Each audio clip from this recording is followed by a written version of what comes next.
بسم الله الرحمن الرحيم.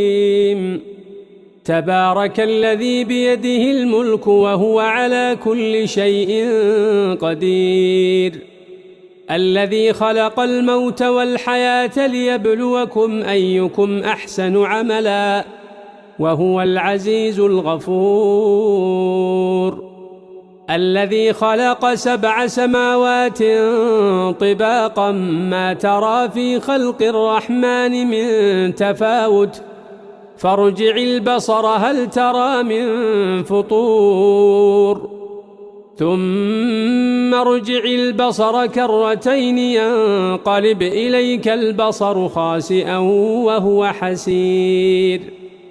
ولقد زينا السماء الدنيا بمصابيح وجعلناها رجوما للشياطين وأعتدنا لهم عذاب السعير.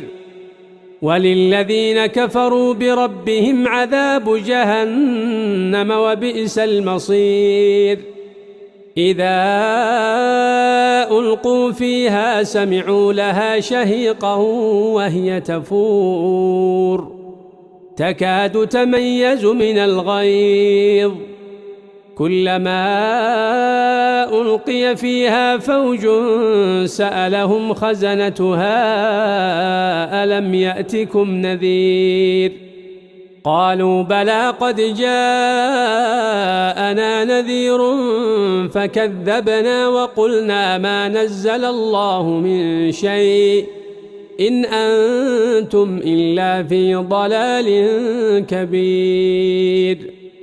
وقالوا لو كنا نسمع أو نعقل ما كنا في أصحاب السعير، فاعترفوا بذنبهم فسحقا لأصحاب السعير. إن الذين يخشون ربهم بالغيب لهم مغفرة وأجر كبير. وأسروا قولكم أو اجهروا به إنه عليم بذات الصدور. ألا يعلم من خلق وهو اللطيف الخبير.